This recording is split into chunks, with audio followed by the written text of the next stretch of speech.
Inna ad-dina 'inda Allahil Islam. Warahmatullahi wabarakatuh. Innal hamdalillah nahmaduhu wa nasta'inuhu wa nastaghfiruh wa na'udzu billahi ta'ala min shururi anfusina wa min sayyiati a'malina. Man yahdihillahu fala mudilla lahu wa man yudlil fala hadiya lahu.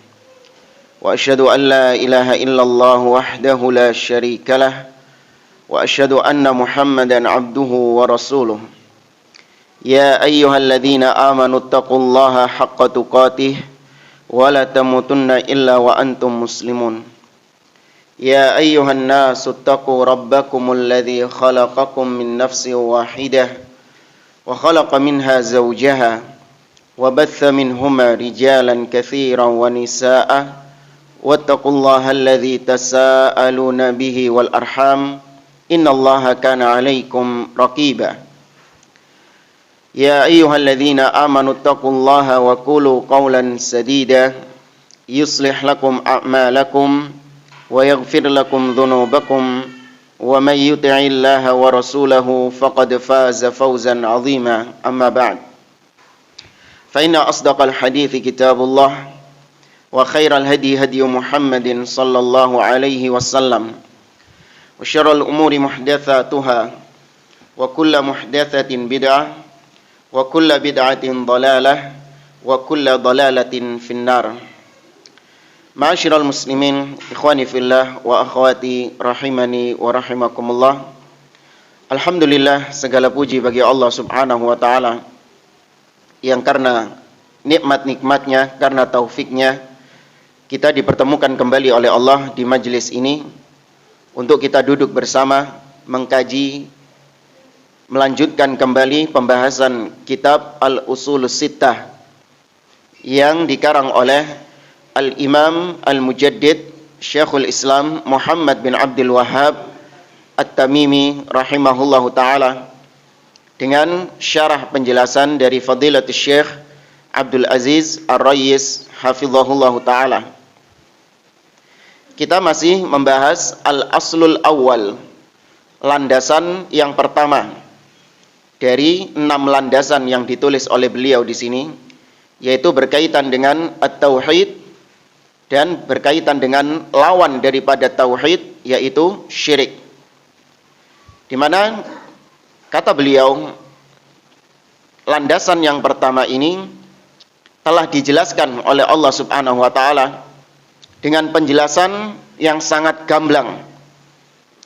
Sampai-sampai kata beliau, orang-orang awam sekalipun mereka paham kalau Allah Subhanahu wa taala telah menjelaskan tauhid dengan begitu gamblangnya, telah menjelaskan syirik dengan begitu gamblangnya. Namun ternyata syaitan berhasil menyesatkan sebagian orang, sehingga di zaman sekarang seorang yang menyeru manusia untuk beribadah kepada Allah dianggap orang yang sesat, dianggap orang yang menyimpang, dianggap orang yang suka ribut-ribut, suka berpecah belah. Dan sedangkan orang yang menyeru kepada syirik, mengajak manusia kepada kesyirikan, justru dianggap sebagai orang yang menyejukkan, toleran, ya, orang yang menghormati pendapat orang lain, dan julukan-julukan yang disebarkan oleh para aulia syaitan, para wali-wali setan tersebut.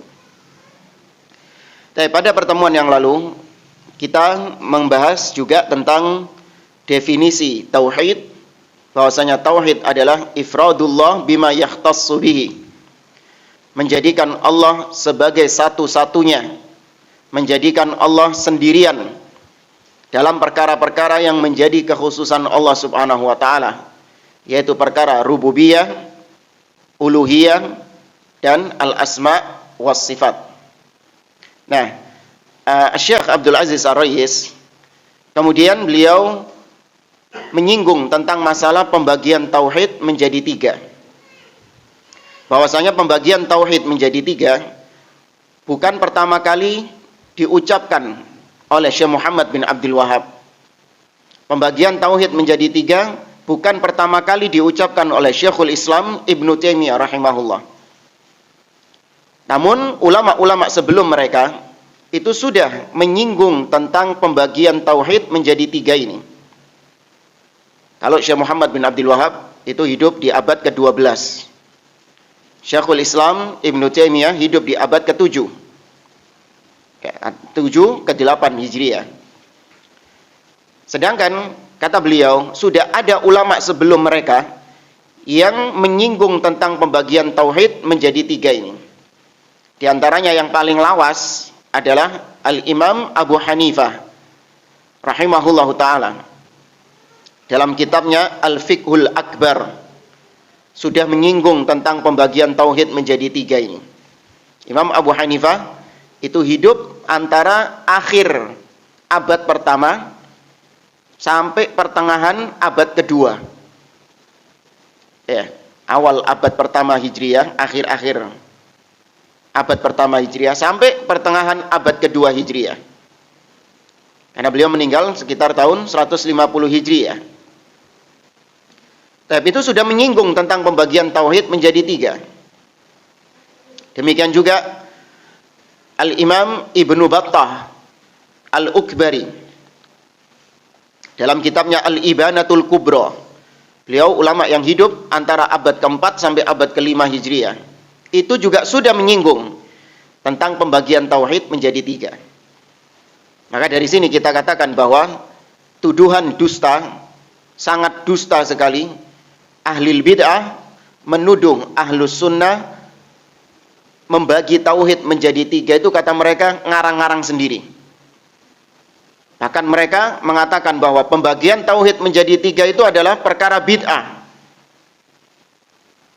Sampai ada yang mengatakan bid'atul kubra, bid'ah yang besar. Ada seorang tokoh di negeri kita bikin kajian khusus hampir 2 jam dengan tema yang mentereng, trilogi tauhid Wahabi. Isinya apa? Isinya tentang kegerahan dia, kepanasannya dia ketika tauhid dibagi menjadi 3. Karena dia nggak setuju tauhid dibagi menjadi 3. Tauhid itu 1 katanya. Kenapa tauhid dibagi 3? Kenapa harus dibagi 3? Tauhid itu 1 kesatuan. Kok bisa Abu Jahal, Abu Lahab, dan yang lainnya mereka dikatakan orang yang bertauhid meskipun tauhid rububiyah, sedangkan kaum muslimin yang nyungsep-nyungsep di kuburan justru mereka dikatakan musyrik. Apa? Kenapa jemaah? Kenapa Abu Jahal CS kita katakan mereka ini adalah orang-orang yang mengimani tauhid rububiyah? Kenapa kita katakan demikian? Tahu nggak maksudnya? Tauhid rububiyah kan sudah kemarin, masa jelasin lagi? Gak mari-mari kita akhirnya. Tauhid rububiyah ini mengimani apa? Allah satu-satunya yang menciptakan, menguasai dan mengatur. Abu Jahal dan kawan-kawannya mengimani ini enggak? Mengimani. Iya, Allah mengatakan dalam surah Yunus, "Qul man yarzuqukum minas sama'i wal ard, amma yamlikus sam'a wal absar, wa may yukhrijul hayya minal mayyit, wa yukhrijul mayyita minal hayy, wa may yudabbirul amra fasayaqulunna Allah." Katakan wahai Muhammad kepada mereka, siapa yang memberikan kalian rizki dari langit dan bumi? Tauhid rububiyah. Siapa yang memiliki pendengaran dan penglihatan? Tauhid rububiyah. Siapa yang mengeluarkan dari yang hidup ke yang mati, dan dari yang mati ke yang hidup? Rububiyah. Dan siapa yang mengatur alam semesta ini? Rububiyah. Maka Allah jawab sendiri, fasayaqulunallah. Maka pasti mereka, Abu Jahal CS ini, pasti mereka akan menjawab Allah. Maka dari sini kita tetapkan Abu Jahal CS, orang-orang musyrikin Quraisy, mereka adalah orang-orang yang mengimani tauhid rububiyah, iya. Namun itu tidak menjadikan status mereka berubah dari musyrik menjadi muslim, tidak. Meskipun mereka mengimani tauhid rububiyah, mereka tetap statusnya apa? Musyrik, karena mereka jatuh dalam syirik apa? Uluhiyah. Karena mereka jatuh dalam syirik uluhiyah, yaitu mempersembahkan ibadah kepada selain Allah. Nah, itu mereka, orang ini panas, kegerahan. Abu Jahal CS kok dikatakan orang yang bertauhid rububiyah. Padahal kita nggak pernah mengatakan mereka bertauhid. Tetap meskipun mereka bertauhid rububiyah, kita mengatakan mereka orang apa? Musyrik, kafir. Terus kata dia, sedangkan kaum muslimin, orang Islam yang sudah bersyahadat, gara-gara dia ngalap berkah di kuburan, minta-minta kepada wali yang telah mati, tawassul kepada wali-wali yang telah mati, kok divonis syirik gara-gara jatuh dalam tauhid uluhiyah. Ini ketidaksetujuan dia. Kata dia, tauhid itu satu kesatuan, nggak perlu dibagi-bagi. Tapi ujung-ujungnya juga dia ngakui sendiri kalau tauhid itu ada rububiyah, uluhiyah, asma wa sifat.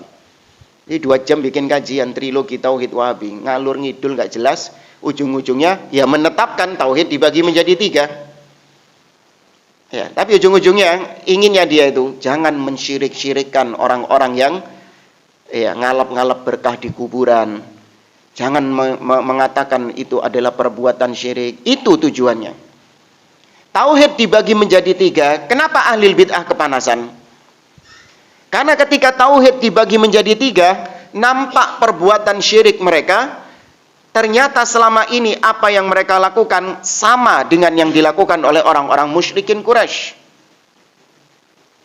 Karena orang-orang musyrikin Quraisy hanya meyakini Allah sebagai Rabb, Allah sebagai pencipta. Namun dalam masalah ibadah, mereka persembahkan ibadahnya kepada selain Allah.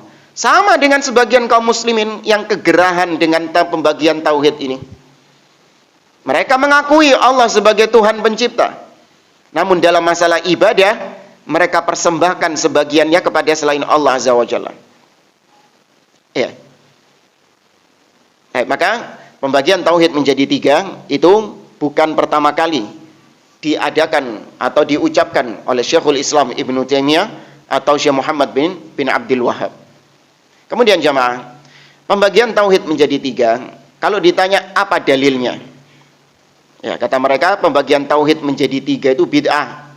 Karena Nabi nggak pernah bagi-bagi tauhid menjadi 3. Maka dijawab oleh para ulama, dalil pembagian tauhid menjadi 3, dalilnya adalah istiqra'.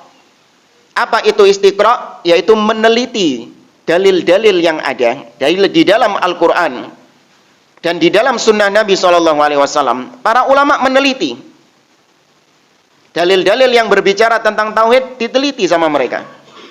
Setelah mereka teliti, maka mereka menyimpulkan bahwa tauhid yang Allah tuntut hambanya untuk bertauhid dengannya, itu tidak keluar dari 3 jenis tauhid ini. Rububiyah, uluhiyah, al-asma wa sifat. Maka berarti apa yang dilakukan oleh para ulama itu hanya sebatas yahkil waqi', hanya sebatas menyeritakan realita yang ada di dalam Al-Quran dan Sunnah. Realitanya memang seperti itu, nggak nambah-nambahi. Menyimpulkan apa yang ada di dalam Al-Quran dan As-Sunnah, bukan memunculkan sesuatu yang baru. Contoh ya, seperti misalnya para ulama menyimpulkan bahwa hukum fikih terbagi menjadi 5. Apa saja? Wajib, sunnah, mubah, makruh, dan haram. Ada dalilnya. Nabi mengatakan langsung bahwa hukum fikih terbagi menjadi 5. Wajib, sunnah, mubah, makruh, haram. Ada dalilnya gitu?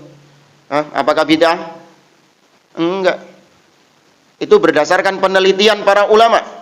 Jazahumullahu khairan. Semoga Allah membalas kebaikan-kebaikan mereka, jasa-jasa mereka. Itu memudahkan orang-orang awam untuk mempelajari Islam, mempelajari hukum-hukum fikih. Kemudian juga kalau misalnya saya pakai pendalilan istiqra' ini, menyimpulkan apa yang ada, maka saya katakan kepada jamaah yang hadir di sini, di Masjid Langgar Al-Muhajirin ini. Saya katakan bahwa jamaah pengajian Langgar Al-Muhajirin itu saya simpulkan ada 3 model. Yang pertama, orang-orang sepuh, ya, orang-orang tua. Yang kedua, remaja. Dan yang ketiga, anak-anak. Ya, orang sepuh itu 40 ke atas. Remaja itu berapa? Hah? Oh, cek antum masuk yang remaja ini ya. Ya, anak-anak mungkin yang 10 tahun ke bawah katakanlah. Baik, saya ketika meneliti para jamaah di masjid ini, maka saya simpulkan jamaah yang hadir tidak keluar dari tiga jenis ini. Orang tua yang sepuh, kemudian remaja, dan anak-anak. Dan memang realitanya demikian. Coba yang sepuh siapa? Hah? Itu bapak yang belakang itu. Meskipun ada, cuman mungkin nggak merasa. Tapi intinya saya mengatakan bahwa jamaah yang hadir di masjid ini tidak lepas dari 3. Apakah ucapan saya ini adalah memunculkan sesuatu yang baru? Atau saya memang menceritakan realita yang ada? Memang menceritakan realita yang ada. Saya nggak nambah-nambahi. Ya, saya nggak mengatakan jamaah yang hadir di sini itu juga dihadiri oleh orang-orang yang sudah meninggal. Ya, oleh jenazah-jenazah. Nah, ini baru saya nambah-nambahi kalau kayak gini. Paham jemaah? Ya, maka aneh kalau mereka menuduh Ahlus Sunnah itu ketika membagi tauhid menjadi 3, kata mereka kayak trinitasnya Nasrani. Nggak nyambung. Trinitasnya Nasrani itu sifatnya ihdaats syai'in jadid. Memunculkan sesuatu yang baru. Apa? Allah itu satu, namun mereka memunculkan perkara baru, yaitu 1 tapi 3 pribadinya, 1 tapi 3 oknumnya. Iki anyar gak ini? Ini memunculkan ucapan baru, berbeda dengan realita yang ada. Allah tidak terbagi menjadi 3 oknum seperti kata mereka, tidak. Ya, ini yang perlu untuk kita pahami bersama. Pembagian tauhid menjadi 3 itu bukanlah perkara yang bid'ah di dalam agama. Baik, ikhwani fillah wa akhwati rahimani wa rahimakumullah. Kemudian permasalahan berikutnya, kalau kita cermati di dalam Al-Qur'an, Allah terkadang menyebutkan tentang tauhid rububiyah. Enggak melulu tauhid uluhiyah. Apa manfaatnya Allah menyebutkan ayat-ayat yang berkaitan dengan tauhid rububiyah? Maka alasannya ada 2. Allah menyebutkan tauhid rububiyah itu ada 2. Yang pertama, li ta'zimir rabb, untuk supaya hamba itu mengagungkan Allah. Inna fi khalqis samawati wal ard wa ikhtilafil laili wan nahar la ayatil liulil albab, dan seterusnya. Sesungguhnya pada penciptaan langit dan bumi, pergantian siang dan malam. Ini tauhid apa ini? Rububiyah, berkaitan dengan penciptaan. La ayatin liulil albab, merupakan tanda-tanda bagi orang-orang yang berfikir. Maka ketika Allah menyebutkan tauhid rububiyah, tujuannya yang pertama adalah lit ta'zim, untuk pengagungan dirinya. Kemudian yang kedua, Allah menyebutkan tauhid rububiyah, tujuannya adalah liilzami tauhidil uluhiyah, untuk menekankan tauhid uluhiyahnya. Jadi tujuannya itu adalah tauhid uluhiyahnya. Seperti misalnya Allah mengatakan, ya ayyuhan nasu'budu rabbakumul ladzi khalaqakum walladzina min qablikum la'allakum tattaqun. Wahai sekalian manusia, sembahlah kalian. Nah, ini tauhid apa ini? Uluhiyah. Karena berkaitan dengan ibadah. Sembahlah Rabb kalian. Allah mulai menyebutkan rububiyahnya. Allah sebutkan Rabb kalian. Alladzi khalaqakum, yang telah menciptakan kalian dan menciptakan orang-orang sebelum kalian. Tauhid apa ini? Yang telah menciptakan kalian dan orang-orang sebelum kalian. Ini penyebutan tauhid rububiyah. Disebutkan tauhid rububiyah untuk menekankan kalimat sebelumnya. U'budu rabbakum. Tauhid uluhiyah. Ya, makanya di antara kesalahan sebagian orang hanya menekankan aspek rububiyah, tidak menekankan aspek uluhiyah. Padahal rububiyah itu perlunya disebutkan untuk menekankan uluhiyahnya. Anak diajak sama sekolahnya tadabur alam. Ya, ke gunung-gunung, ya, ngelihat ciptaan Allah, gunung yang indah. Kemudian ngelihat matahari, anak-anak dikenalkan kepada Allah Subhanahu wa taala. Nak, ini gunung ciptaan Allah. Lihat gunung yang besar ini, itu matahari yang bersinar, itu ciptaan Allah. Sampai mulai anak taunya tadabur alam itu, taunya cuman gunung ini ciptaan Allah, matahari ini ciptaan Allah, pohon ini ciptaan Allah. Wis ngono tok. Hanya berhenti sampai situ saja. Harusnya ketika sang guru menyebutkan ini ciptaan Allah, ini ciptaan Allah, ini ciptaan Allah, diteruskan dengan apa? Maka sembahlah Allah, nak. Maka sembahlah Allah. Jangan kau menyembah kepada selain Allah Subhanahu wa taala. Karena selain Allah tidak menciptakan gunung-gunung ini, tidak menciptakan matahari ini. Maka yang berhak disembah adalah pencipta ini semuanya. Itu yang ditekankan. Ado bayar tadabur alam mulai-mulai mek nggo tauhid rububiyah. Kayak apa? Maka yang ditekankan adalah tauhid uluhiyahnya. Karena memang di antara penafsiran la ilaha illallah yang didengungkan oleh ahli bidah itu adalah tauhid rububiyah. Seperti misalnya firqah Asy'ariyah. Mereka menafsirkan la ilaha illallah dengan la qadira 'alal ikhtira' illallah. La ilaha illallah itu kata orang-orang Asy'ariyah artinya adalah tidak ada yang mampu untuk menciptakan kecuali Allah Subhanahu wa taala. Tauhid apa itu? Rububiyah. Mereka mengembalikan makna la ilaha illallah kepada rububiyah.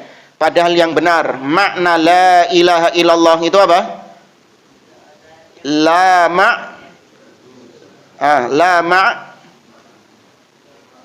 enggak, ana mau bahasa Arabnya. La ma'buda kurang, ada satu yang kurang. Naam, la ma'buda bihaqqin illallah. Ya, tidak ada ma'bud yang berhak disembah dengan benar, bihaqqin dengan benar kecuali Allah Subhanahu wa taala. Tauhid apa ini? Uluhiyah. Maka la ilaha illallah itu erat kaitannya dengan uluhiyah. Kalau orang-orang Khawarij, mereka menafsirkan la ilaha illallah dengan tauhid apa? Ada istilah yang mereka pakai. La ilaha illallah itu kata mereka la hakima illallah. Tidak ada hukum kecuali hukum Allah Subhanahu wa taala. Ya, ini ya siji lagi nih. Pembagian tauhid yang khas milik orang-orang Khawarij. Karena dengan tauhid yang mereka istilahkan dengan tauhid hakimiyah, tidak ada hukum kecuali hukum Allah. Itulah tafsir dari la ilaha illallah. Dengan itu mereka mengkafirkan ya para penguasa-penguasa, pemimpin-pemimpin yang mereka anggap tidak berhukum dengan hukum Allah Subhanahu wa taala. Padahal ada rincian dari hal ini. Tapi bukan itu masalah yang sedang kita bahas. Kembali kepada pembahasan tentang masalah tauhid. Tadi disebutkan bahwa tauhid rububiyah saja itu belum cukup untuk memasukkan seseorang ke dalam Islam. Ketika Anda meyakini Allah sebagai Tuhan, titik, itu belum cukup menjadikan Anda sebagai seorang muslim. Kenapa? Karena Abu Jahal CS, sudah kita sampaikan tadi, mereka juga meyakini Allah sebagai Rabb, Allah sebagai pencipta. Namun modal ini saja belum menyebabkan mereka bisa masuk Islam, belum menyebabkan mereka menjadi orang-orang yang beriman. Harus menyempurnakan tauhid-tauhid yang lain, yaitu uluhiyah dan al-asma wa sifat, baru menjadi seorang muslim yang sejati, muslim yang seutuhnya.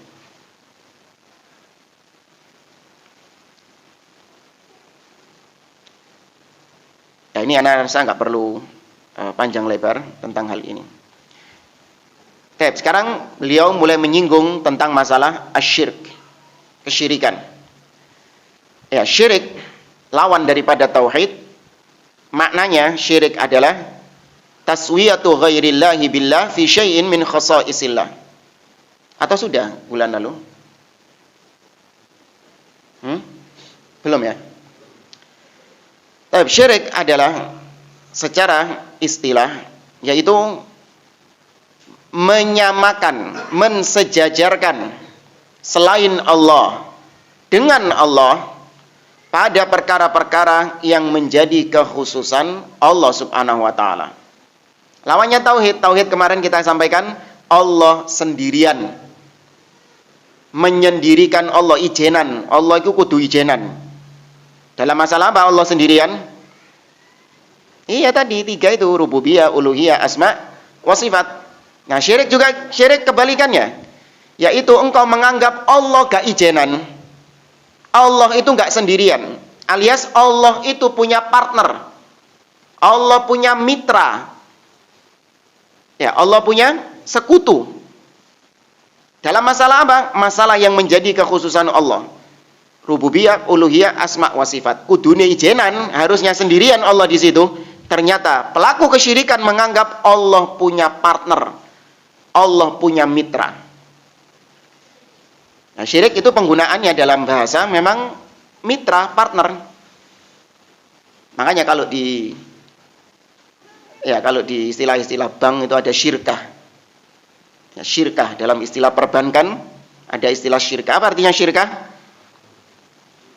Apa banknya ngajak syirik? Apa istilah syirkah itu? Kerjasama bagi hasil. Ya, kalau ada keuntungan, maka dibagi keuntungannya dengan mitra bisnismu, dengan partner bisnismu itu. Apa kaitannya dengan syirik yang kita bahas? Kalau ibadah, jangan kau bagi ibadahmu. Sebagian kau kasihkan kepada Allah, sebagian kau berikan kepada selain Allah Subhanahu wa taala. Jadi syirik itu adalah perbuatan yang terjadi pada orang-orang yang masih nyembah Allah Subhanahu wa taala. Paham ya? Syirik itu terjadi pada orang yang masih nyembah Allah Subhanahu wa taala. Bukan kepada orang yang sudah tidak nyembah Allah sama sekali. Ya, dulu kita ngiranya syirik itu seperti orang Hindu, Buddha, yang mereka sama sekali total nyembah Allah enggak? Tidak. Mereka secara total mempersembahkan ibadahnya kepada selain Allah. Rububiyah, uluhiyah, asma wa sifat, sudah enggak ada Allah dalam agama mereka sudah. Nah, ini baru musyrik. Dulu gitu. Ternyata enggak. Orang-orang seperti ini kafir. Enggak perlu dibahas. Lebih jelas kalau enggak dibahas daripada dibahas. Nah, syirik yang banyak diwanti-wanti sama Allah di dalam Al-Qur'an. Fala taj'alu lillahi andada wa antum ta'lamun. Wa'budullah wa la tusyriku bihi syai'a. Innallaha la yaghfiru ay yushraka bihi wa yaghfiru ma duna dzalika liman yasha'. Nabi mengatakan ijtanibu as-sab'al mubiqat. Jauhkanlah diri kalian dari 7 dosa yang membinasakan. Nabi menyebut pertama kali apa? Al-isyraku billah, syirik kepada Allah Subhanahu wa taala. Nah, syirik yang diwanti-wanti di dalam Al-Qur'an dan Sunnah itu adalah syirik yang terjadi pada orang-orang yang masih nyembah Allah Subhanahu wa taala. Pada orang-orang yang masih mengaku dirinya sebagai muslim. Namun ternyata dalam praktek ibadahnya dia bagi ibadahnya, sebagian untuk Allah, sebagian diberikan kepada selain Allah. Iya, tapi kan yang dikasihkan kepada Allah itu hampir semua ibadahnya. 99,999% ibadahnya untuk Allah. Cuman ketika 0,0001% ya diberikan kepada selain Allah. Masa gitu tok saja sudah musyrik? Loh iya. Iya, itu jadi masalah gitu meskipun kecil itu. Ya, ini kayaknya sudah pernah kita singgung ya. Ketika kita membahas tauhid di pertemuan yang lalu.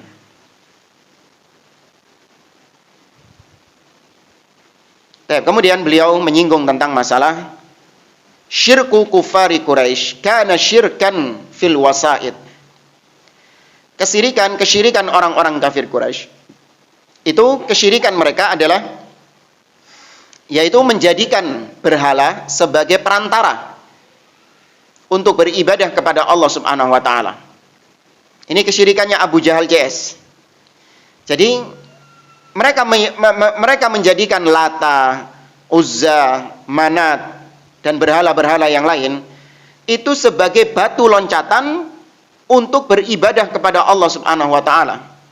Mereka mengatakan nahnu mudznibun, muqassirun, la nastati' an nalja'a ila Allah mubasyaratan. Kata orang-orang kafir Quraisy, kita ini adalah orang-orang yang penuh berlumuran dosa. Kita orang-orang yang banyak menelantarkan perintah Allah, melanggar perintah Allah. Maka nggak bisa kita langsung beribadah kepada Allah.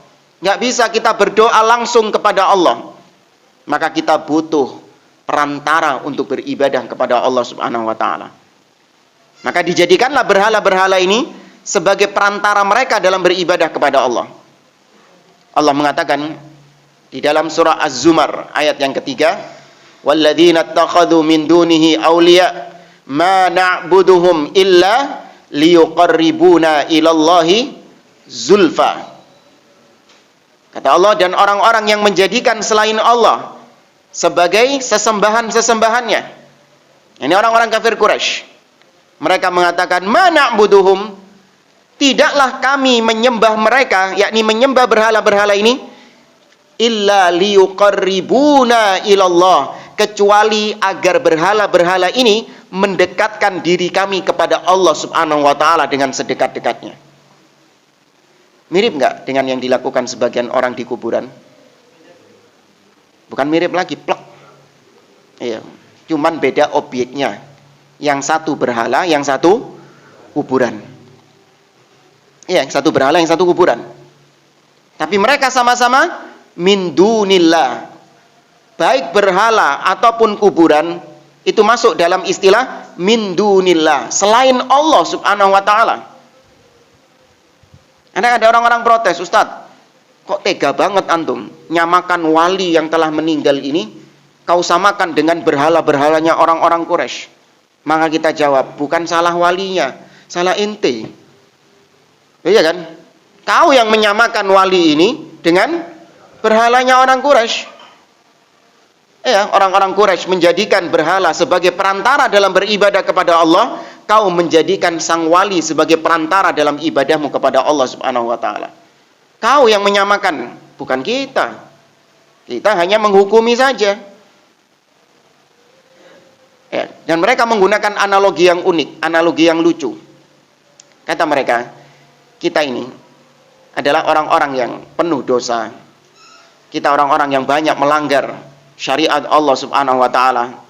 Maka kalau kita berdoa kepada Allah, enggak didengar doa kita. Istilahnya Allah yang belenek, muak dengan kita ini gara-gara kita ini penuh dosa. Maka kita perlu kekasih-kekasih Allah, wali-wali Allah. Ya, terutama wali-wali Allah yang sudah meninggal. Karena mereka ini orang-orang yang dekat dengan Allah. Wala tahsabannal ladzina qutilu fi sabilillahi amwata bal ahya'un 'inda rabbihim yurzaqun. Kata mereka dalam surah Ali Imran, jangan kalian mengira orang-orang yang mati di jalan Allah mereka itu mati. Akan tetapi mereka itu bal ahya, mereka itu hidup inda rabbihim, di sisi Rabbnya. Yurzaqun, mendapatkan rizki dari Allah. Loh, wali-wali Allah itu masih hidup di sisi Allah. Maka dengan itu kita minta kepada wali itu agar wali tersebut menyampaikan doa kita kepada Allah Subhanahu wa ta'ala. Ibarat kata mereka, kalau kita ini rakyat jelata pingin ketemu sama presiden, bisa langsung? Nggak bisa, harus melalui ajudannya dulu, harus melalui pas pampres dulu, ya, baru kemudian disampaikan kepada ajudannya itu. Ya, itu bantahan kita yang pertama.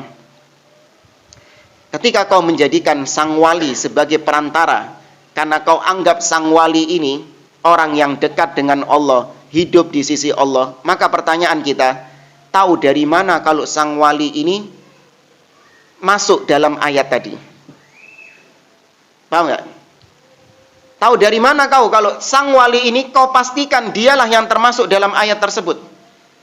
Sedangkan seorang ketika meninggal, kita nggak tahu apa yang terjadi padanya. Sesoleh-solehnya manusia, boleh nggak kita langsung memvonis dia ini pasti masuk surga, dia ini pasti mendapatkan tempat yang tinggi di sisi Allah? Boleh? Nggak boleh, kecuali ada dalil. Abu Bakar, iya. Umar ibn Khattab, iya. Ya.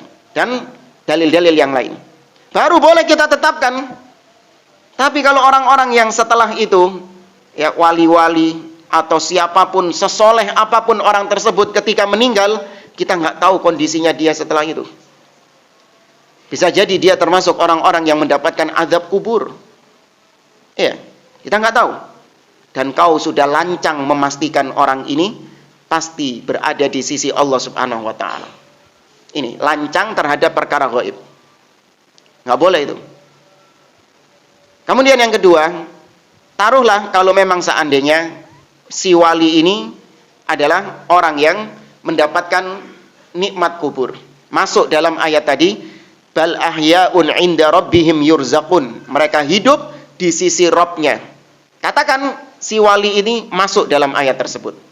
Seperti kau pergi ke kuburannya Abu Bakar misalnya, pergi ke kuburannya Umar, kemudian kau minta-minta di situ, jadikan Abu Bakar sebagai Umar perantara dalam berdoa kepada Allah. Taruhlah Abu Bakar dan Umar memang benar. Kemudian pertanyaan berikutnya, tahu dari mana kau kalau Abu Bakar dan Umar ngerungokno dongamu? Tahu dari mana kau kalau Abu Bakar dan Umar mendengarkan doamu? Sedangkan antara orang yang hidup dengan orang yang mati terputus alamnya. Yang hidup nggak bisa memperdengarkan ucapannya kepada orang yang mati, demikian juga yang mati nggak bisa mendengarkan ucapan orang yang hidup. Ya. Dan nggak ada sambungan telekomunikasi yang bisa sampai alam barzah, itu nggak ada. Ya, nggak ada teknologi ini sekarang berapa G ini? 5G. Ya, sekarang 5G jaringannya ya. Mau sampai 1 juta G sekalian pun nggak ada yang bisa sampai ke alam barzah. Didengar sama orang-orang di alam barzah nggak mungkin. Ya. Yang kedua, yang ketiga. Ya wis, taruhlah orang-orang yang ada di kuburan itu mendengar doa kalian, ya. Wali-wali yang kalian minta-mintai itu, taruhlah mereka mendengar doa kalian, karena mereka membawakan banyak dalil. Kan orang yang meninggal itu kan mendengar langkah kaki, ya, pelayat-pelayat yang mengantarkan jenazahnya. Sampai ada seorang tokoh di Indonesia yang ngawur mengatakan bahwa wali fulan sampai sekarang belum ditanya sama Mungkar dan Nakir. Iya, karena sejak matinya nggak pernah sepi dari pengunjung. Mungkar dan Nakir bingung mau nanyai dia. Ya. Ini ya, orang-orang yang menyimpang dari jalan Allah Azza wa Jalla. Taruhlah mendengar. Maka pertanyaan kita, kalaupun mereka mendengar ucapan kalian, doa-doa kalian, apakah mungkin mereka bisa menyampaikannya kepada Allah Subhanahu wa ta'ala? Atau mungkin mereka mengabulkan langsung doa kalian tersebut atau menyampaikannya kepada Allah Subhanahu wa ta'ala? Nah, jawabannya tidak. Mereka mendapatkan nikmat di alam barzakh. Sudah, mereka itu sudah capek dari letihnya kehidupan dunia, dari lelahnya kehidupan dunia. Makanya orang yang mati itu kalau dia beriman, kata Nabi SAW, Dia disifati mustarih, orang yang istirahat dari capeknya kehidupan dunia. Karena dia mendapatkan nikmat di alam barzahnya. Sedangkan orang yang fajir, orang yang fasik, ahli maksiat, orang kafir, ketika dia meninggal, maka yang istirahat siapa? Yang istirahat makhluk lain yang masih hidup. Mustarahun minhu. Makhluk-makhluk lain beristirahat dari keburukannya. Lagi enak-enak istirahat, mendapatkan nikmat, masih diganggui dengan sampaikan doaku kepada Allah. Nggak mau. Antum tidur diganggu sama orang itu. Nggak mau tidur lagi istirahat. Nggak mau diganggu. Bahkan orang-orang itu yang kerja ini, kalau sudah weekend, HP dimatikan sama mereka. Sudah. Nggak mau dengan urusan-urusan apa? Urusan kerjaan. Nggak mau, karena memang fokus untuk istirahat sudah wis. Nggak mau disibukkan dengan perkara-perkara pekerjaan itu. Maka apalagi kalau istirahatnya itu adalah istirahat mendapatkan nikmat di alam barzah. Kemudian kalian mengatakan, kalau saya berdoa langsung kepada Allah, maka tidak diijabahi. Maka ini bentuk suudzon kepada Allah Subhanahu wa taala. Bentuk suudzon, berburuk sangka kepada Allah. Kok bisa kau memastikan Allah tidak akan mengabulkan doamu, Allah tidak akan menghiraukan engkau karena engkau berlumuran dosa? Kok engkau mengerdilkan rahmat Allah Subhanahu wa taala? Emang dosa apa yang kau perbuat kok sampai kau menganggap Allah itu sudah muak luar biasa sama engkau? Dosa apa yang kau perbuat? Orang yang berbuat syirik sekalipun, kalau memang dia berdoa kepada Allah Subhanahu wa taala, diijabahi nggak doanya sama Allah? Diijabahi. Musyrik, iya, meskipun dia musyrik. Apa dalilnya? Kisah Ikrimah bin Abi Jahal radhiyallahu taala anhu. Ikrimah bin Abi Jahal. Diriwayatkan di dalam riwayat Imam Bukhari dan Muslim tentang kisah Fathu Mekah. Jadi ketika peristiwa Fathu Mekah itu, Nabi SAW itu memaafkan semua orang-orang Quraisy yang pernah menyakiti beliau. Beliau mengatakan, idhabu fa antumut tulaqa. Sudah, silakan kalian pergi. Kalian aku maafkan, kalian bebas. Padahal dulu mencaci maki Nabi, padahal dulu memerangi Nabi, dulu mengganggu Nabi, tapi dimaafkan oleh Nabi. Kecuali 4 orang. Kecuali 4 orang nggak dimaafkan sama Nabi SAW. Karena saking parahnya 4 orang ini, saking mangkelnya Nabi SAW terhadap 4 orang ini. Siapa saja? Kita kasih bocoran. Ikrimah bin Abi Jahal. Yang 3 siapa? Siapa? Abu Jahal. No bapaknya wis mati kok. Ki anake iki, Ikrimah iki. Abu Jahalnya sudah mati di perang apa? Perang apa? Perang apa Abu Jahal meninggal? Perang Badar. Abu Jahal meninggal ketika wafat. Mati ketika perang Badar. Yang pertama Ikrimah bin Abi Jahal. Nabi mengatakan, uqtuluhum wa in wajadtumuhum mu'alliqina bi astaril Ka'bah. Yaitu Ikrimah bin Abi Jahal, Abdullah ibnu Sababah. Yang ketiga Abdullah ibnu Abi Syarah. Dan yang keempat Ikrimah bin Abi Jahal, Maqis ibnu Sababah. Kemudian Abdullah bin Abi Sarah. Dan yang keempat adalah Abdullah ibnu Khattal. Ya, ada 4. Ikrimah, Maqis, dan 2 Abdullah.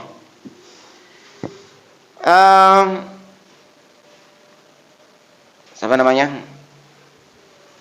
Abdullah ibnu Khattal, dia lari ketika Nabi mengumandangkan bahwa 4 orang ini harus dibunuh.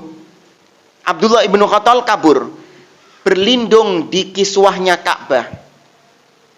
Supaya apa berlindung di kiswahnya Ka'bah? Boleh nggak orang bunuh di Ka'bah? Hah? Nggak boleh.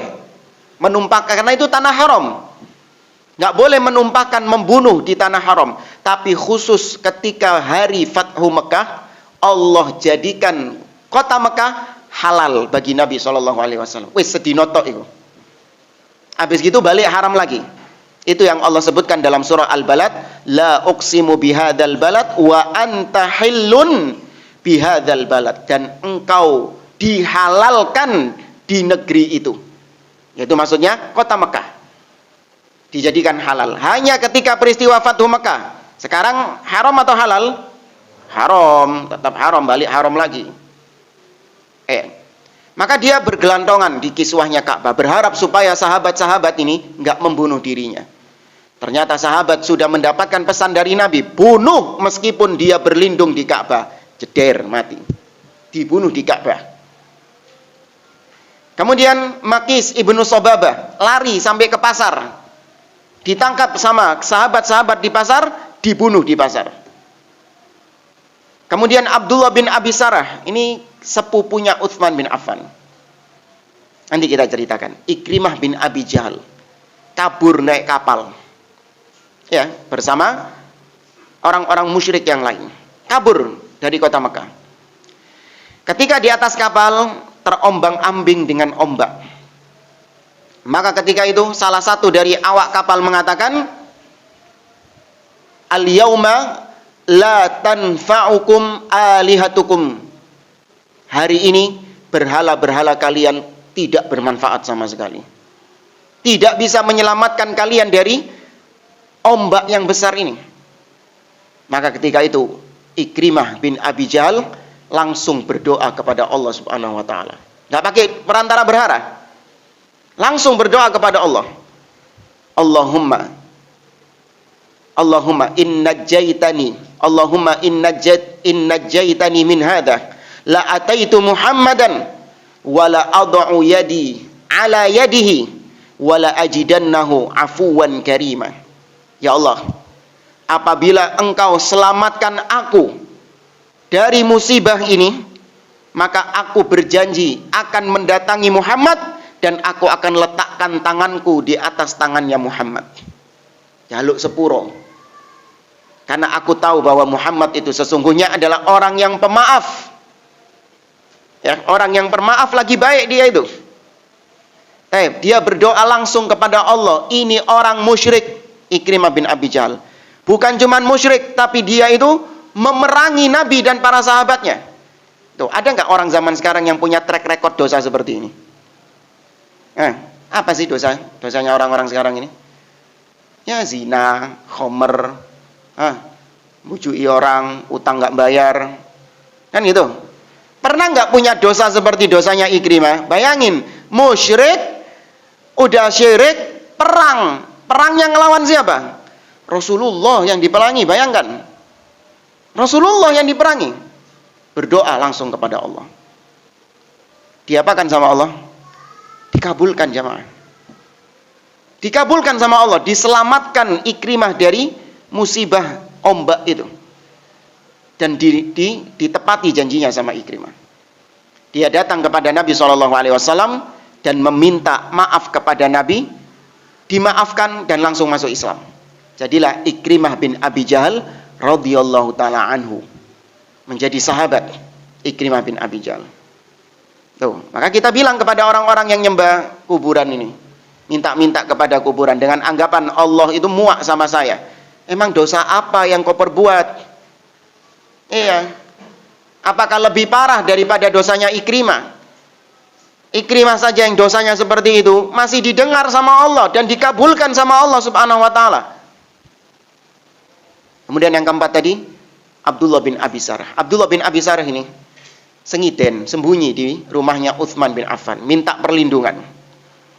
Ketika hari pembaiatan setelah Fathu Mekah, ketika Fathu Mekah itu ada hari pembaiatan. Jadi orang-orang Mekah itu dibaiat. Ketika hari pembaiatan, Abdullah bin Abi Sarah ikhtaba'a wara'a Utsman, sembunyi di belakangnya Utsman. Sembunyi. Ketika sampai di hadapan Nabi SAW, Utsman mengatakan kepada Nabi, "Ya Rasulullah, bay' Abdullah." Wahai Rasulullah, baiat juga ini Abdullah ini. Nabi nggak mau menjulurkan tangannya. Diam tok Nabi. Kedua kalinya, tetap Nabi diam. Padahal Abdullah bin Abi Sarah sudah mau membaiat, tapi Nabi tetap diam. Sampai ketiga kalinya, barulah Nabi SAW menjulurkan tangannya dan membaiat Abdullah bin Abi Sarah. Tapi Nabi marah kepada sahabat-sahabat lain yang ada di situ. Nabi mengatakan, "Alaisa minkum rajulun rasyid?" Apakah tidak ada orang yang cerdas sedikit di antara kalian yang hadir di sini? Haitsu kafaftu yadi an bai'ati hadzal rajul fayadrib unuqahu. Tadi saya 3 kali nggak mau menjulurkan tangan saya kepada orang ini. Kalau sing mikir ta, langsung inisiatif copot pedangnya dan membunuh orang ini langsung. Karena perintahnya Nabi masih berlaku nggak?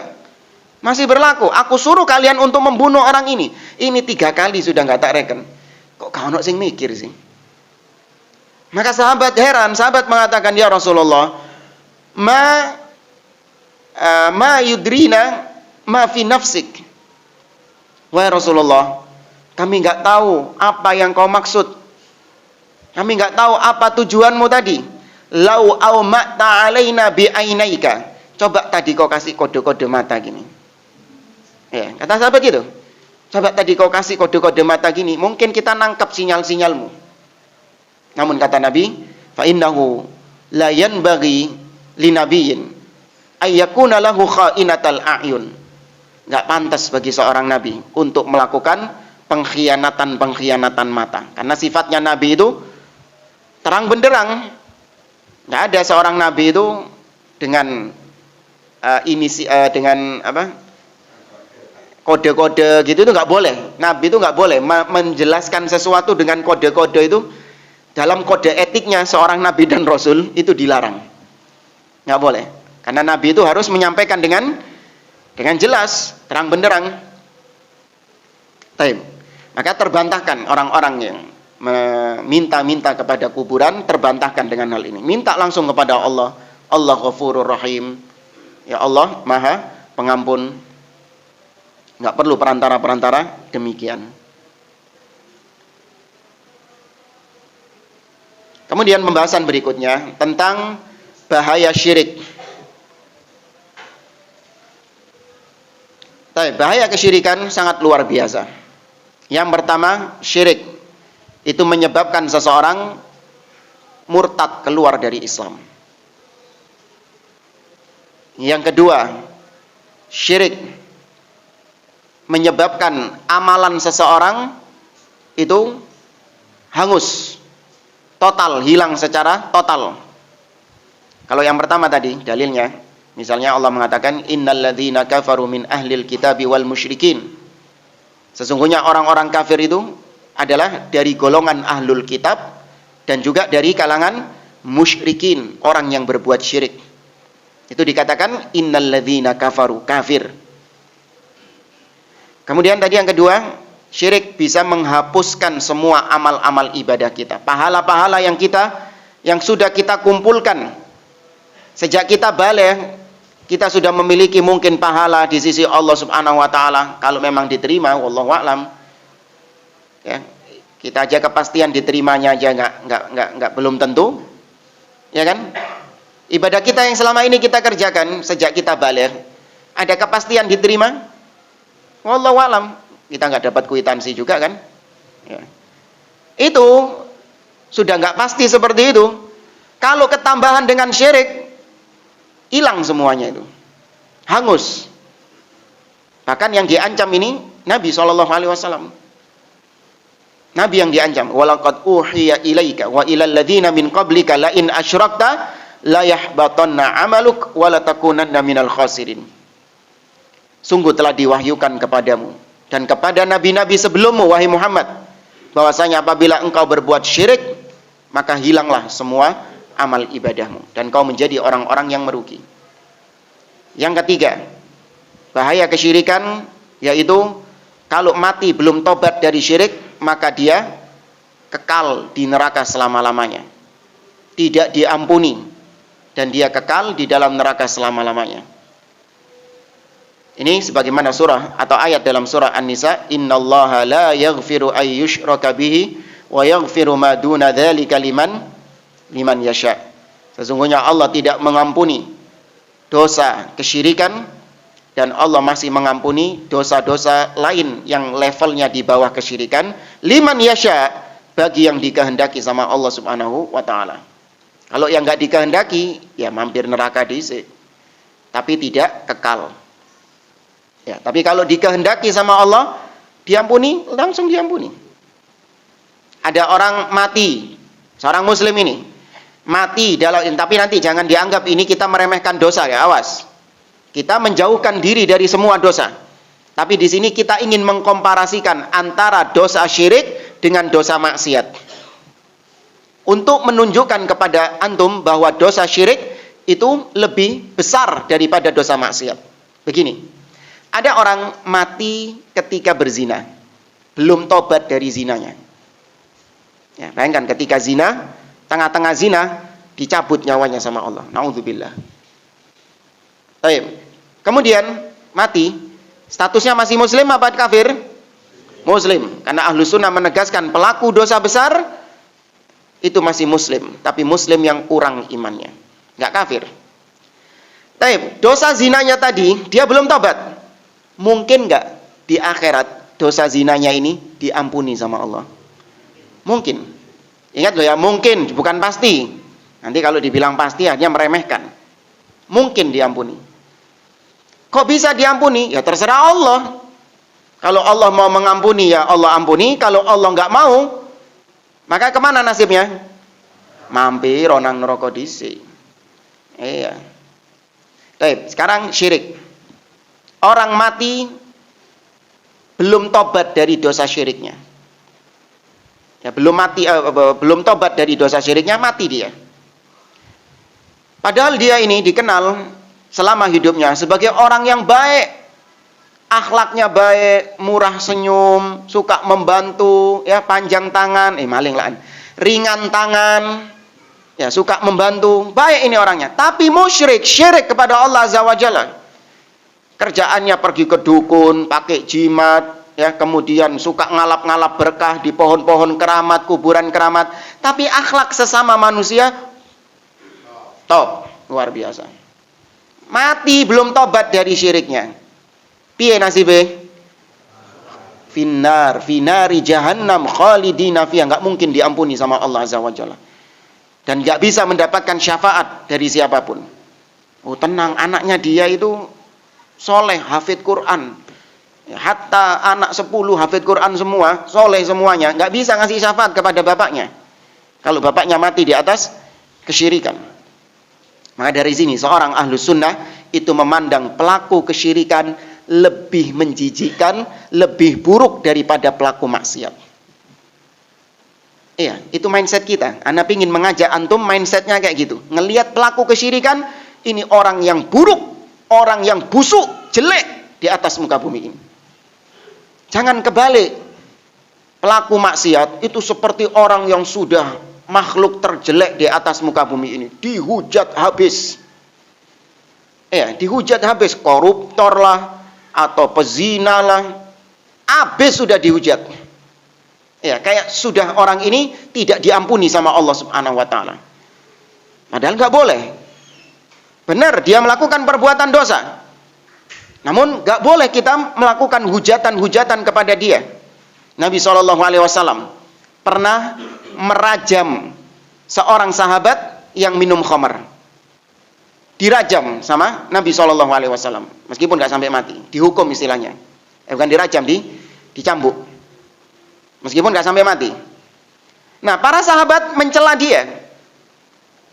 Dicela sama para sahabat. Nabi marah. Nabi mengatakan, la tal'anu fa innahu yuhibbullaha wa rasulah. Jangan kau cela dia, jangan kau laknat dia, karena dia mencintai Allah dan Rasulnya. Pelaku maksiat. Maka jangan kebalik, ini pelaku maksiat direndah-rendahkan, diinjak-injak, bahkan sampai diusir dari kampung, naudzubillah. Tapi kalau pelaku kesyirikan, diangkat statusnya. Ya, dicium tangannya. Barokah jari ini. Ya, pelaku kesyirikan ini yang mengajak manusia kepada syirik. Bukan pelaku saja, tapi dia dai-nya kesyirikan, ustadz-ustadz yang mengajak kepada kesyirikan. Dicium tangannya, diundang pengajian. Ya. Maka ini pelaku kesyirikan ini lebih buruk daripada pezina tadi. Ya, lebih jelek daripada pezina tadi, daripada koruptor, daripada peminum khamar dan lain sebagainya. Meskipun pakaiannya putih-putih ini, pelaku kesyirikan ini. Meskipun tasbihnya dowo. Meskipun sorbannya panjang, tapi kalau pelaku kesyirikan, ini manusia buruk. Antum ngelihat pelaku LGBT, maksiat ini. Ya, menjijikkan. Iya, menjijikkan memang. Gilani, bahasa Surabaya. Tapi ngelihat pelaku kesyirikan, luwe gilani. Itu harusnya jamaah. Bukan berarti kita membela LGBT terus kita angkat, enggak. Ini menjijikkan. Iya, dosa besar di sisi Allah Subhanahu wa taala, tapi tetap se-LGBT-nya orang, selama dia masih muslim, selama dia muslim, maka itu maksiat. Ya. Selama dia tidak menghalalkan LGBT-nya itu, dia masih muslim. Adapun pelaku kesyirikan tadi ancamannya murtad, keluar dari Islam. Meskipun statusnya dia ustadz, kiai, ya, atau siapapun dengan julukan-julukan yang mentereng. Tapi pelaku kesyirikan, maka dia orang-orang yang buruk. Ikhwani fillah rahimani wa rahimakumullah. Ada satu pembahasan lagi yang tersisa, namun kayaknya waktu sudah masuk ya. Ya. Mungkin satu pembahasan yang tersisa ini insyaallah kita bahas pada pertemuan yang akan datang. Sekalian kita masuk ke al-aslu ats-tsani. Ya, al-aslu ats-tsani, yaitu landasan yang kedua. Baik, hadza wallahu a'lam bissawab. Enggak ada pertanyaan, enggak ada. Hah? Masa ada? Hah? Ya, silakan.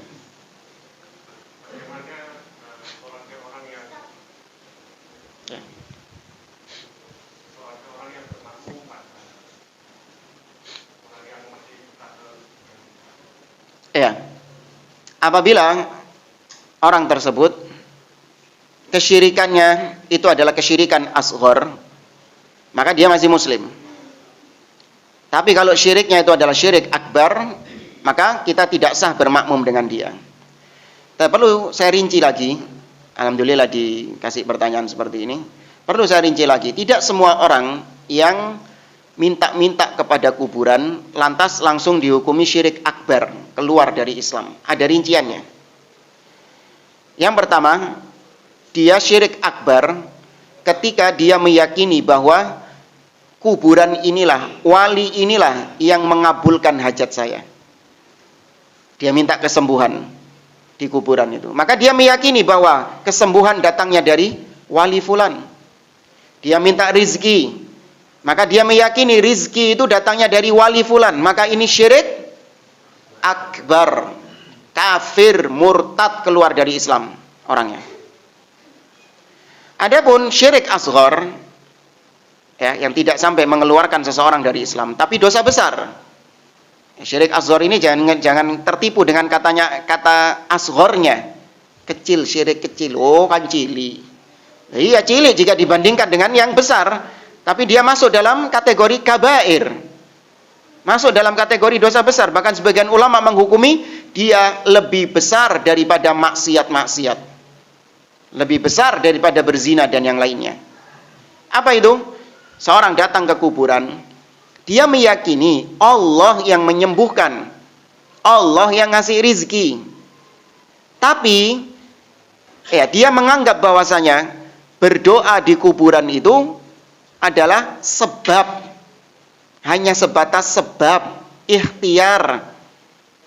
Yang ngabulin tetap Allah kok, saya percaya itu. Bukan kuburan ini yang ngabulin, tetap Allah yang mengabulkan. Yaitu dia berdoa kepada Allah tapi di kuburan. Ya Allah, berikan aku kesembuhan, berikan aku rizki.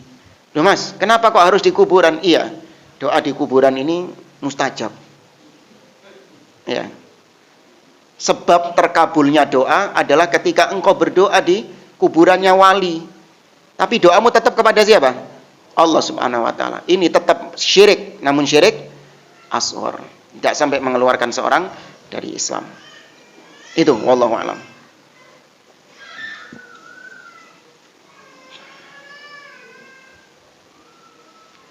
Benarkah kalau kita meninggal saat umrah di Mekah, Nabi Muhammad menyaksikan kematian atau menyambut kita? Lah. Kalau anjuran untuk meninggal di Mekah atau di Madinah, ya, ada anjurannya dari Nabi SAW.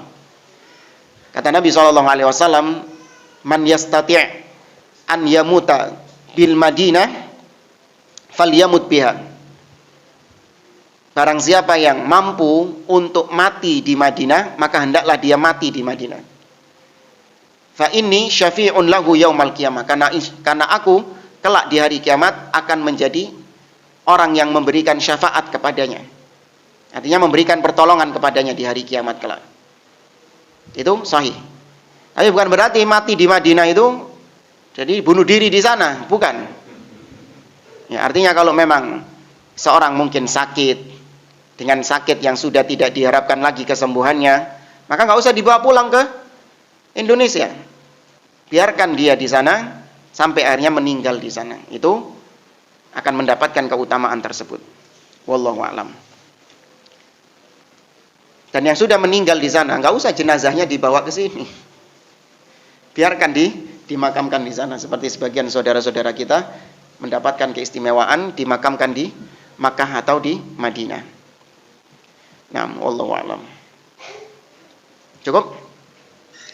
Baik, maka ini yang bisa kita sampaikan. Wallahu a'lam bissawab. As'alullaha ay yu'allimana ma yanfa'ana wa yanfa'una ma yu'allimana wa jazakumullahu khairan wa sallallahu ala nabiyyina Muhammad wa ala alihi wa sahbihi ajma'in wa akhiru da'wana anil hamdulillahi rabbil alamin. Wassalamualaikum warahmatullahi wabarakatuh.